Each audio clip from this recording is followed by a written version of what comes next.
Archie Harrison protection claim dismantled as Harry and Meghan inconsistency exposed. Archie Harrison would have received the same levels of protection as his parents contrary to what Meghan Markle and Prince Harry said, claimed Andrew Morton. Meghan Markle and Prince Harry expressed concerns about Archie Harrison allegedly not being granted an appropriate level of security after he was denied a royal title. But Princess Diana's biographer Andrew Morton pointed out Archie would have likely moved around with his parents for years and would therefore have been protected by their security details. All senior members of the royal family, including the Duke of Sussex before stepping down, receive 24/7 security, and minor royals are assigned guards whenever on official duty. Mr. Morton told 2d4daily.com host Kinsey Schofield, "They both had bodyguards themselves, and traditionally what happens is that if you've got a baby that's recently born, they will always travel with them so they don't need it." Archie didn't really need a bodyguard and/or protection for a long time, so it struck me as being a bit premature. Prince Harry voiced his concerns Meghan would suffer the same fate as his mother Diana, who notably renounced her security detail following her divorce from Prince Charles. Mr. Morton continued, "Yeah, I totally agree, and with regards to Diana, remembers she was an independent humanitarian separate from the royal family, and we've seen the same with Harry and Meghan. They are now independent humanitarians." The Duke and Duchess of Sussex claimed in their controversial sit-down interview with Oprah Winfrey that Archie would not be granted security by the firm because he is not going to be a prince.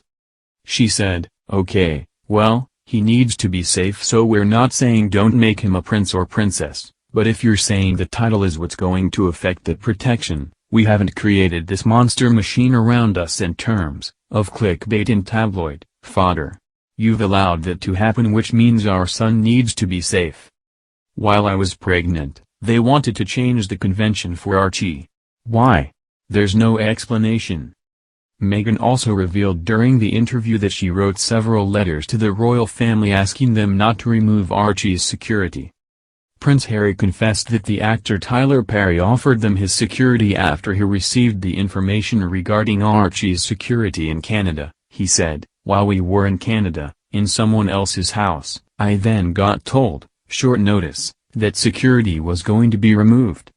So suddenly it dawned on me, hang on, the borders could be closed, we're going to have our security removed, who knows how long lockdown is going to be, the world knows where we are, it's not safe, it's not secure, we probably need to get out of here." Meghan added, "We didn't have a plan and we needed a house, and he offered security as well, so it gave us breathing room to try to figure out what we were going to do." However, Di Davis, the former chief superintendent who led the Met Police's Royalty Protection Unit, claimed that the royal couple's intention to live abroad with publicly funded security was impossible, as would have cost them between £8 million and £20 million a year. A royal source added to the allegation concerning Archie's security, saying, "Harry and Meghan's lifestyle choices were deemed to be totally unworkable. They were jetting around the world on holidays, discussing plans to base themselves in multiple countries throughout the year, while demanding to be looked after by royal protection officers who had no desire to leave their families for extended periods." On top of this, the British government and Metropolitan Police were under massive pressure to reduce costs, which the senior royals were well aware of. In the end, it was completely unworkable for everyone.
They were jetting around the world on holidays, discussing plans to base themselves in multiple countries throughout the year, while demanding to be looked after by royal protection officers who had no desire to leave their families for extended periods.